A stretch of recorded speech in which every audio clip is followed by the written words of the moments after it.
옆에 있는 성도하고 인사합니다. 사랑합니다. 축복합니다. 80이 넘으신 할머니가 경로당에 갔습니다. 경로당에 가면 항상 그 앙숙관계에 있는 또 다른 할머니가 계셨습니다. 근데 이 앙숙관계에 있던 할머니는 약국을 하는 아들이 있었습니다.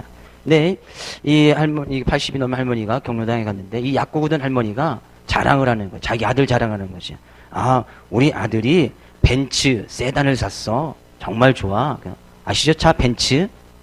모르시면 안 되는데, 벤츠 세단. 아주 이제 외국에서 유명한 독일 차인데, 그래서 약국을 뒀으니까 막 자랑을 하는 거예요. 근데 이 80세 되신 할머니들이고 경로당이니까 어르신들의 특징은 뭐예요? 가는 기가 좀 잘 먹으셨잖아요. 잘, 벤츠 세단을 잘못 들은 거예요. 근데 이 할머니가 그럽니다. 배추 세단을 샀다고? 아니, 뭐, 그게 무슨 자랑거리가 되는 거야? 뭐, 거기에 배추에 뭐, 금을 둘렀나? 이렇게 하니까 또 이렇게 맛받아 주니까 또 이 약골든 할머니는 또 거기에서 또 반응을 해주는 줄 알고, 그래, 벤츠 세단 얼마나 조용하고 좋은지 몰라? 막 서로 막 티격태격 하고 있는 거예요. 근데 그 경로당에 왕할아버지, 왕할아버지가 계셨었는데, 90이 훨씬 넘으신 왕할아버지가 자, 이제 바둑을 두시면서 할머니가 계속 옥신각신 막 티격태격 하니까 왕할아버지가 소리를 치면서 이렇게 얘기합니다. 이 할망구들, 아까부터 왜 빤스 3장 갖고 난리야? 그냥 입어! 그랬다는 거예요. 벤츠 세단, 배추 세단, 빤스 3장. 뭐 비슷한 발음이 있죠. 오늘 하나님의 말씀을 통해서 하나님의 말씀을 잘 들을 수 있는 귀가 열려지기를 주의 이름으로 축복을 드립니다.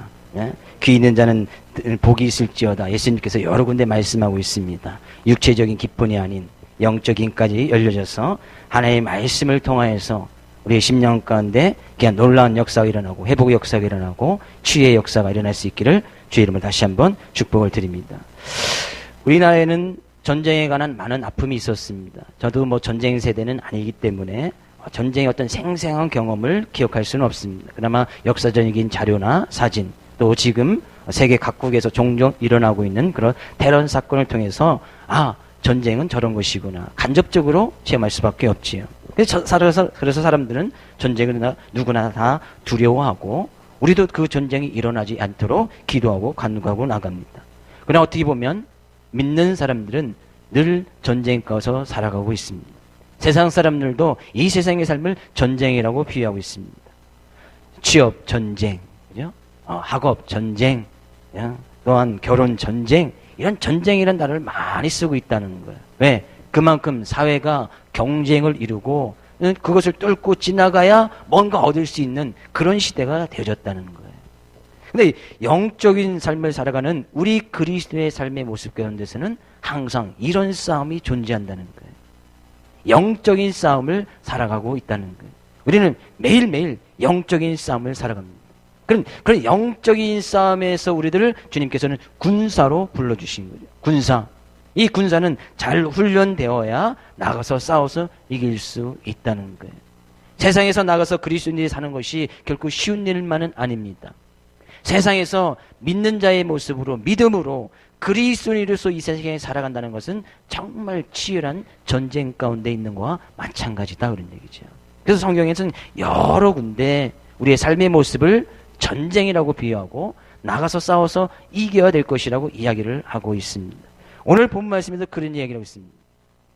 주님의 마음을 닮아가자, 주님의 마음을 품자라고 이야기하면서 왜 자꾸 지금 오늘 말 가운데 전쟁에 관한, 싸움에 관한 이야기를 할까? 저는 오늘 본 말씀 통해서 주님의 마음을 좀 다시 한번 깨닫고 나가야 할 수 있는 귀한 시간 되어지기를 원합니다. 1절 말씀 가서 볼까요? 1절 말씀. 같이 읽어봅니다. 1절. 내가 나가서 적군과 싸우려 할 때 말과 병과 백성이 너보다 많음을 볼지라도 그들을 두려워하지 말라. 애굽 땅에서 너를 인도하여 내신 내 하나님 여호와께서 너와 함께 하시느니라. 내가 나가서 적군과 싸우려 할 때에, 물론 지금 이 신명기에 있는 말씀은 하나님께서 하나님의 백성으로 택하였던 이스라엘 민족이 실제적으로 하나님께서 예비해 주신 가나안 땅에 들어가서 그들이 적군과 싸워야 될 때 그런 모습을 이야기를 하고 있습니다. 그러면 성경에 우리는 믿는 사람들은 영적인 이스라엘 자손이라고 이야기를 하고 있습니다. 그러면 우리의 삶 가운데서도 반드시 이렇게 싸워 나가야 될 그런 삶의 모습들이 많이 있다는 거예요. 그들과 싸우려 할 때에 세상과 나와서 믿음의 모습으로 그리스도의 모습으로 살아갈 때 그런 영적인 전쟁을 치우려 할 때에 그때 말하는 거예요. 상대방을 보니까 말과 병거와 백성이 너보다 많음을 볼지라도 믿는 사람들이 세상과 싸워서 이길 수 있겠습니까? 세상은 훨씬 더 많은 권력을 가지고 있고 훨씬 더 많은 것을 가지고 있고 세상에 더 훨씬 믿는 자의 그리스도인들보다 훨씬 더 뛰어난 문화와 문명을 가지고 있습니다. 믿는 사람들이 그 세상 속에서 치열한 영적 싸움을 하는 것은 너무나 불가능한 거예요. 직장을 가도 마찬가지죠. 믿는 사람들이 훨씬 많습니까? 믿지 않는 사람이 많습니까? 믿지 않는 사람들이 훨씬 더 많아요. 학생들의 모습, 친구 간데도 보십시오. 믿지 않는 사람들이 훨씬 더 많단 말이죠.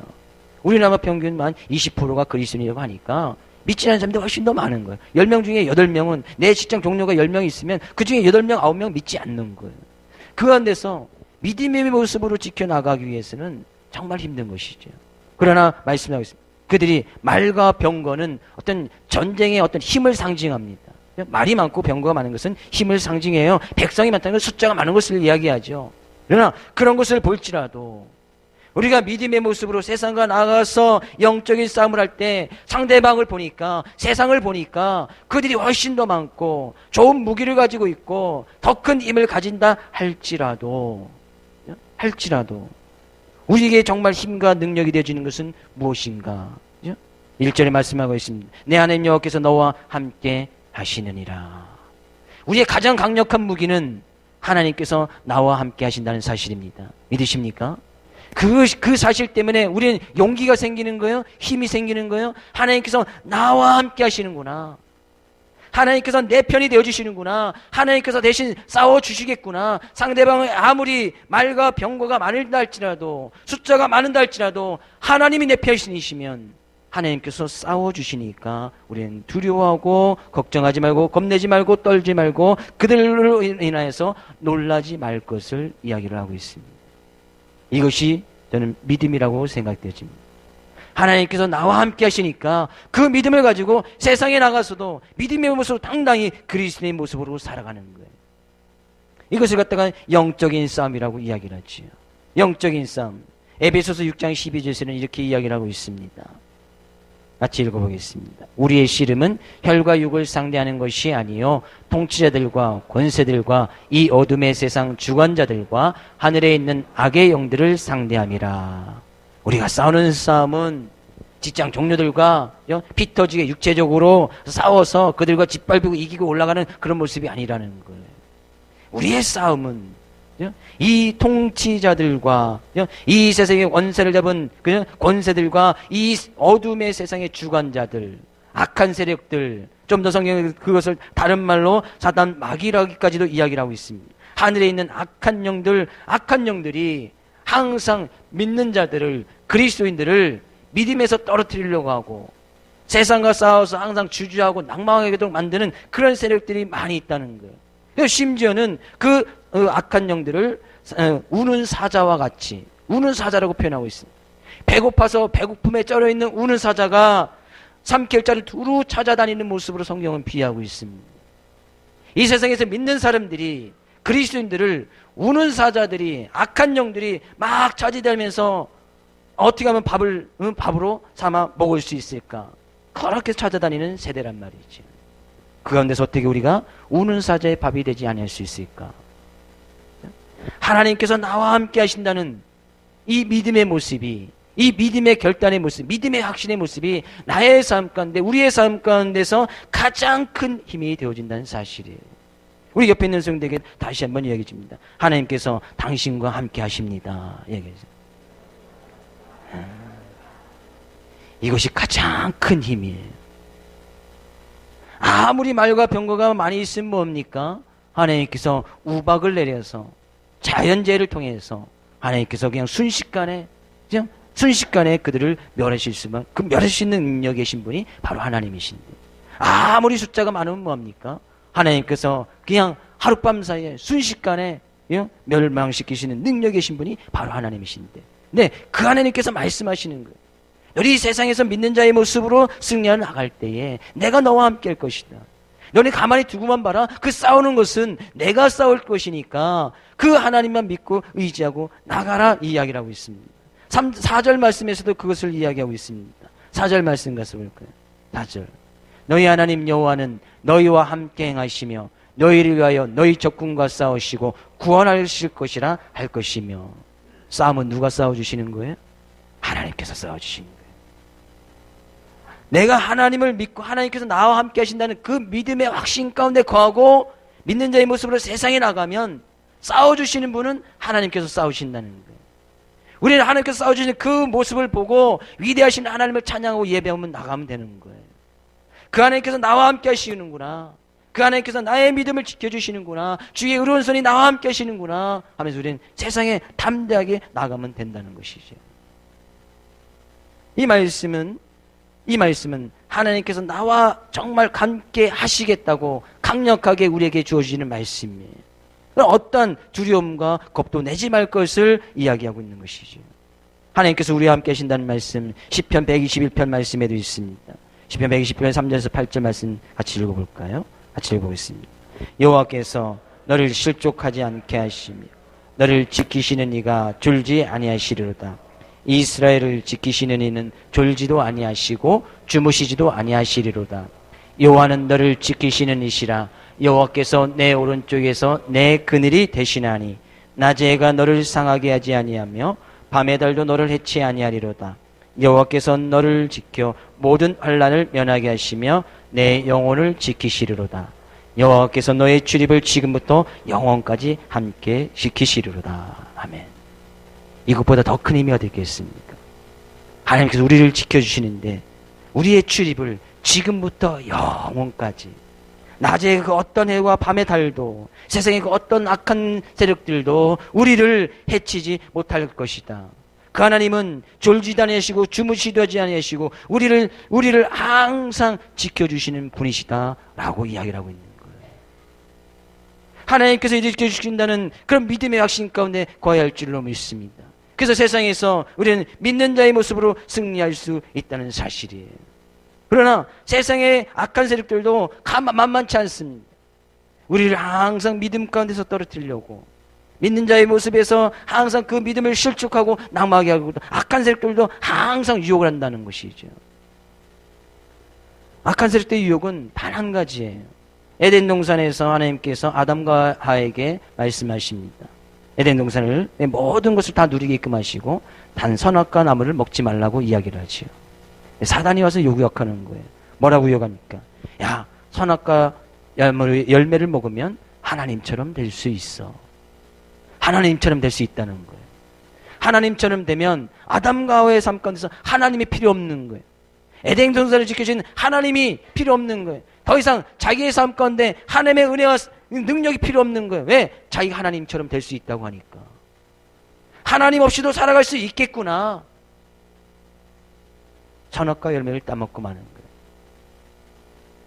가룟유다, 예수님을 팔았던 가룟유다의 모습 보십시오. 예수님을 팔려고 사단이 와서 그 생각을 넣었고 그 순간 사단이 들어갔다고 성경은 표현하고 있습니다. 사단이 들어가서 예수님 팔라고 이야기했다는 거예요. 예수님 팔아서 그 은 30냥, 그의 삶 가운데 제자의 모습으로 따라다녔지만 예수님 없이도 살아갈 수 있다고 유혹을 하는 거예요. 야, 은 30냥 예수님 팔아. 예수님 없어도 살 수 있잖아. 은 30냥 가지고 또 부유한 거 살 수 있잖아. 또 예수님 없이도 이때까지 잘 살았잖아. 예수님 없이도 살아갈 수 있다고 이야기를 하는 거예요. 같은 유혹 아니겠습니까? 세상의 유혹과 미혹은 이 세상의 재물로도 충분히 살아갈 수 있어. 네가 가진 것으로 충분히 살아갈 수 있어. 그러니까 하나님이 필요 없어. 예수님의 은혜가 필요 없어. 너도 하나님처럼 될 수 있고, 너도 더 많은 권력을 가지고 있으면 그 권력이 힘이니까, 돈이 힘이니까 그 권력과 힘을 가지면 하나님처럼 권력을 누리면서 많은 것을 행할 수 있어. 다 똑같은 유혹 아닙니까? 세상의 유혹은 우리가 하나님 없이도 살아갈 수 있고 예수님 없이도 살아갈 수 있다고 항상 유혹을 하는 거예요. 그 가운데서 지키고 싸우는 것이 바로 영적인 싸움이다 그런 얘기죠. 나의 삶 가운데 하나님이 없이는 살아갈 수 없다는 그런 믿음의 고백, 예수님의 은혜가 없이는 살아갈 수 없다는 그런 믿음의 고백이 하나님께서 나와 함께 하신다는 그런 확실한 믿음의 반석 위에 서 있을 때 그런 믿음의 고백이 나올 수 있다는 거예요. 저는 오늘 이 시간 함께 예배드리는 우리 모든 믿음의 형제 자매에 대한 모든 성도님의 삶 가운데 하나님이 없이는 살아갈 수 없다는 그런 믿음의 고백을 드리고 나갈 수 있는 귀한 여러분 되시기를 주의 이름으로 축복을 드립니다. 그래서 옆에 있는 사람에게 한번 고백하십시오. 나는 예수님 없이 살 수 없어. 한 번 더요. 나는 하나님 없이도 살 수 없어. 세상의 유혹은 그 하나님을 깎아내리는 거예요. 세상의 유혹은 그 예수님을 재물과 맞먹이는 거예요. 세상에 돈만 있으면 뭐든지 다 되잖아. 그렇지 않습니까? 돈만 있으면 뭐든지 다 할 수 있어요. 돈만 있으면 뭐든지 할 수 있는 세상이 이 세상의 삶의 모습이에요. 황금 만능주의, 재물 우선주의. 그래서 실제적으로 돈 있는 사람들이 어떤 권력 행사하는 것을 또한 우리가 보게 되었습니다. 그 가운데서 하나님께서 나와 함께 하시는 그 확실한 믿음을 결코 잊어버리지 말라는 거예요. 근데 이것이 예수님의 마음을 품는 것과 무슨 상관이냐 그런 얘기죠. 저는 지금 이 말씀을 증거하고 싶은 것이 아니라 그 다음에 있는 말씀을 좀 집중해서 다시 한번 조명하기를 원합니다. 근데요, 그렇게 전쟁터에서 나가서 싸울 때 군사를 모집하지 않습니까? 근데 5절 가서 보니까요, 5절부터 8절 보겠는데 5절 가서 보겠습니다. 5절. 책임자들은 백성에게 말하여 이기를 새 집을 건축하고 낙성식을 행하지 못한 자가 있느냐? 그는 집으로 돌아갈지니 전사하면 타인이 낙성식을 행할까 하노라. 그 군사로 모집하는 가운데서 새 집을 딱 지어놨는데 아직까지 그 낙성식을 하지 못한 거예요. 그 집에 아직 들어가서 살지도 못했다는 거예요. 그래서 군사를 부름받아서 왔습니다. 그런 사람들은 다시 집으로 돌려보내라 하는 얘기죠. 전쟁터에 나와 있지만 내가 새 집을 짓고 나 새 집 지어서 그 집 들어가지 못하고 낙성식도 하지 못하고 그 집에서 가족들과 알콩달콩 잘 살아야 되는데 그런 사람들 집으로 돌려보내라 그런 얘기죠. 왜 돌려보내라고 했을까요? 6절 가서 볼까요? 6절. 포도원을 만들고 그 과실을 먹지 못한 자가 있느냐? 그는 집으로 돌아갈지니 전사하면 타인이 그 과실을 먹을까 하노라. 뭐요? 또 포도원에 농사를 막 져놓고 이제 결실의 열 때가 딱 되었는데 군사로 부름받았어요. 근데 그런 사람들도 집으로 돌려보내는 거예요. 근데 그 사람들의 생각은 뭐예요? 이 포도 열매 먹으면 내가 행여나 이 전쟁터에서 죽어서 집에 돌아가지 못하면 포도 열매 다 떨릴 것이고 그러면 다른 사람들이 다 포도 열매를 먹을 텐데 그런 사람들이 집으로 돌려보내라 그런 얘기였어요. 왜 돌려보내라고 했을까요? 7절 가서 볼까요? 7절. 여자와 약혼하고 그와 결혼하지 못한 자가 있느냐? 그는 집으로 돌아갈지니 전사하면 타인이 그들을 데려갈까 하노라. 여자와 약혼을 하고 아직 결혼식을 못 올렸습니다. 근데 막 전쟁이 나서 군사로 딱 부름받았습니다. 근데 그런 사람들도 집으로 돌려보내라는 거예요. 왜요? 내가 전사하면 타인이 내 약혼한 여자와 결혼해서 잘 살면 어떡하지? 내가 사랑했던 여자인데. 그런 사람들도 돌려보내라. 왜 돌려보내라고 했을까요? 8절 말씀 가서 볼까요? 8절.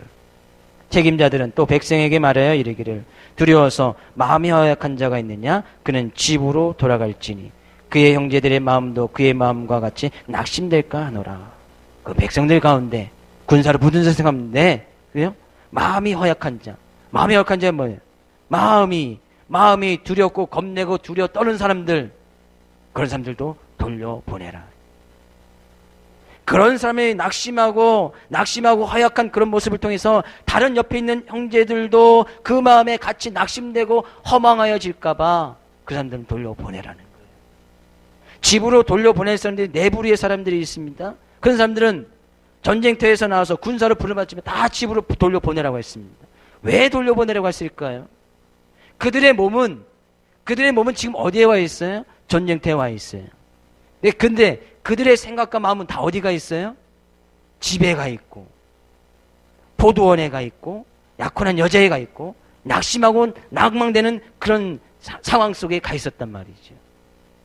그런 사람들은 전쟁터에 필요 없다는 거예요. 나가서 싸워서 이길 수 없다는 거예요. 몸 따로 마음 따로 노는 사람들은 진정한 삶의 모습에서 승리할 수 없다는 거예요.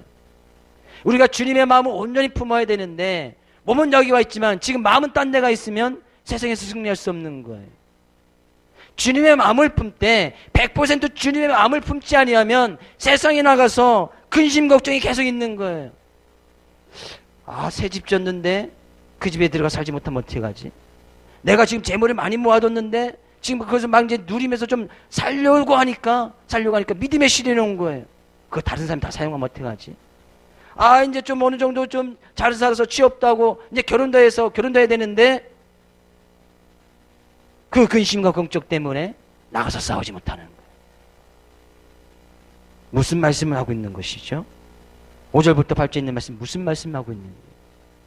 우리의 온 마음이, 우리의 마음속이, 우리의 생각이 주님의 마음으로, 주님의 생각으로 완전히 가득 차여 있지 아니하면 세상의 근심, 재물의 근심, 어떤 결혼에 대한 근심, 낭망된 그런 근심 때문에 세상에서 그리스도의 모습으로, 믿음의 삶의 모습으로 승리할 수 없게 되어진다는 거예요.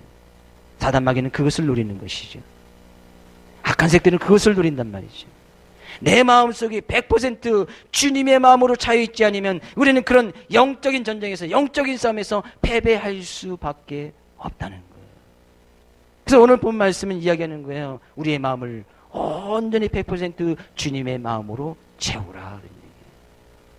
마음과 몸이 따로따로 놀아서는 안 되는 거예요. 행여나 지금 이 시간에 주님의 앞에 나와서 예배드리는 우리의 삶의 모습 가운데서 행여나 지금 마음은 딴 데 가보신 분 계십니까? 가스불 안 끄고 왔는데 혹시 걱정하신 분 계십니까? 또 가서 남편이 또 뭐라고 할 텐데 근심 걱정되신 분이십니까? 내일 또 직장에 가면 직장 상사가 또 뭐라고 할 텐데. 온전한 예배가 될 수 없다는 거예요. 온전히 세상과 나가서 즐길 수 없다는 거예요. 주님께서는 그런 사람들도 이야기하는 거예요. 겁내지 말고 두려워하지 말고 그들로 말미암아 놀라지 말라. 그런 영적인 싸움에서 승리하고 나가라 그런 얘기예요. 어떻게 할 때요? 하나님께서 나와 함께 하신다는 그런 믿음을 가지고 주님의 마음으로 온전히 채워질 때에 마음이 딴 데가 있으면 싸워서 승리할 수 없으니까 차라리 집으로 돌려보내라 그런 얘기예요. 전쟁터에 나가지 말라 그런 얘기예요. 싸우지 말라 그런 얘기예요. 아멘요. 100점 100패합니다. 8절에 가서 드리는 말씀은 낙심되어 있는 사람들은 아예 전쟁터에 나오지 말고 돌려보내라고 이야기하죠. 왜? 그 낙심은 옆에 있는 형제에게 전염이 된다 그랬습니다. 형제들의 마음도 그의 마음과 같이 낙심될까 하노라. 그래서요, 낙심되고 낭망된 마음이 있으면 옆에 있는 성도나 형제들에게 전염되는 거 아십니까? 한번 해보기 원하세요? 그럼요, 친정이나 어디 집에 가서 어머니한테 가서 한번 해보시죠. 엄마, 아휴 하고 한번 집에 돌아보세요. 근심 걱정은 전염되게 돼 있어요. 낭망하고 낙심되는 옆에 있는 사람들에게 전염되게 됐단 말이죠. 그게 순식간에 퍼져나가기 때문에 말이죠. 그러면 그 얘기 엄마 에휴 하고 돌아왔으면 그 어머니 가만히 있겠습니까? 얘가 또 무슨 걱정이 있나 근심이 있나 그때 안절부절 못하고 그죠? 얘네들이 왜 그러나 근심을 전염시키고 온 거예요. 근심은 전염된단 말이에요. 그래서 아예 전쟁터에 나오지 말고 그냥 집으로 돌려보내라. 싸움에 방해가 된다 그런 얘기죠. 우리는 우리의 마음, 몸과 마음이 온전히 주님의 마음으로, 우리의 몸도 주님의 몸으로 완전히 채워져야 될 줄로 믿습니다. 그래서 이들이 전쟁터에 나가서 싸우기 위해서는 하나님을 온전히 신뢰하지 못했던 그런 모든 부분들을 주님 앞에 고백하고 그것을 해결해야 됩니다. 그것이 집 문제가 됐든, 그것이 포도원 재물의 문제가 됐든, 그것이 결혼의 문제가 됐든, 직장의 문제가 됐든지 간에 그것을 해결하고 그 모든 것도 하나님께서 이루어질 것을 믿고 하나님이 나와 함께 하시고 하나님께서 나에게 힘과 능력을 주신 그 믿음을 가지고 나가야 한다는 것이죠. 근심 염려 계십니까? 낭망하고 낭망되는 부분들이 있습니까?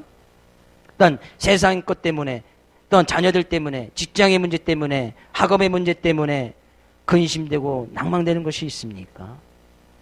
그것 때문에 악한 영들은 우리의 믿음의 세계를 엄밀하게 침투해서 들어온다는 사실이에요. 그것마저도 주님께 내어 맡기라는 거예요. 우리의 몸과 마음이 온전히 이 세상에서 영적인 전쟁에서 싸워서 이길 수 있도록 주님의 마음으로 100% 채우지 아니하면 우는 사자의 밥이 될 수밖에 없다라고 이야기를 하고 있는 것입니다. 전쟁의 승패는 우리의 마음의 상태에 달려 있습니다. 우리의 믿음의 상태에 달려 있다는 거예요. 우리의 마음과 믿음이 온전히 100% 주님의 마음으로 채워질 때 우리 이 세상에서도 승리할 수 있다는 사실입니다. 예언을 하나 드리려고 말씀 마칠 걸 합니다. 서울에 있는 양화진에 가면 선교사님들의 무덤이 있는 곳이 있습니다. 해외 선교사들이 우리나라에 선교에 들어와서 그런 이제 무덤으로 해놓은 곳이 양화진에 있는데, 거기에 루비 캔드릭이라는 26살의 여자의 홀몸으로 의료 선교를 왔던 선교사가 있었습니다. 이 캔드릭이라는 이 선교사는, 그죠? 1907년에 우리나라에 들어와서 의료 선교를 통해서 송도에서, 지금 개성이죠. 개성에서 교사로 헌신하고 아침에 기도인도 하고 영어를 가르쳐주고 아이들을 간호하는 간호사였으니까 간호하는 일에 헌신을 했습니다. 그 젊은 나이에 왔죠. 26살에. 젊은 나이였는데 온갖 헌신을 사랑하고 애정을 베풀어주고 했던 그가 너무나 과로한 나머지 그 다음에 1908년 6월에 한국에 온 지 9개월 만에 소천을 하는 그런 일이 있었습니다. 근데 그가 묻어있던 그 묘비 앞에 이런 묘비에 이런 문구가 남겨져 있습니다. 만일 나에게 1000개의 생명이 있다면 그 모두를 조선에 바치겠습니다. 자기에게 1000개의 심장이 있다면, 1000개의 마음이 있다면 그 모든 것을 다 이 조선 땅에 바치겠다는, 그의 마음은 온전히 주님의 마음으로 채워져서 단지 이 조선 땅, 그 당시 조선 땅, 한국 땅을 위해서 몸과 마음을 다 바치기로 헌신했다는 거예요. 이것이 100% 주님의 마음으로 갖고 있는 거예요. 26세의 여자가 왜 근심 걱정했겠습니까? 왜 그가 생각할 것이 없겠습니까? 뭐 때문에 이 조선 땅에 와서, 그죠? 조선 땅에 와서 주님의 사랑을 가지고 그 사랑을 전했을까요? 그에게는 집이 없었을까요? 포도원이 없었을까요? 그에게 어떤 약혼했던 그런 남자친구가 없었을까요? 낭만으로 내신되고 근심되는 것이 없었을까요? 그것을 다 주님께 내어 맡겼더니 자기에게 1000개의 심장이 있다면 다 모두 다 조선을 위해서 바치겠다 이야기하는 거예요. 그러니까 승리하는 거 아니겠습니까? 비록 우리나라에서 9개월 너무나 짧은 선교 활동을 하고 왔지만 그의 묘비는 지금까지 길이길이 기념에 남을 정도로 지금 우리에게 큰 선교에 대한 어떤 열정과 헌신을 우리에게 지금 불어넣어주고 있다 그런 얘기죠. 우리의 심장은, 우리의 마음은 온전히 주님을 위해서 채워져 있습니다. 100% 나의 마음은 주님의 마음으로 채워져 있느냐 그런 얘기죠. 이 세상에서 믿음으로 그리스도의 삶의 모습으로 나가서 승리할 때에 100% 채워지지 아니하면 우리는 또 그 자리, 또 낭망, 또 낙심, 지쳐서 쓰러지고 항상 그 자리에 있을 수밖에 없는 거예요. 축복된 말씀을 드립니다. 주님의 마음으로 100% 여러분의 마음을 채울 수 있기를 주의 이름으로 축복을 드립니다. 그 마음을 가지고 세상에 나가서 이기십시오. 세상에 나가서 싸우십시오. 왜? 하나님은 우리와 함께 하시니까. 살아계신 하나님은, 그 하나님은 지금도 내 편에 서서 내가 세상에 싸우고 이기로 지켜주시고 보호해주시니까 이 믿음을 가지고 승리할 수 있기를 주의 이름으로 축복을 드립니다. 하나님은 너를 지키시는 자, 이것이 가장 우리의 삶 가운데 큰 힘이고 가장 큰 능력입니다. 하나님은 너를 지키신 자 찬양하고 합심하여 기도합니다.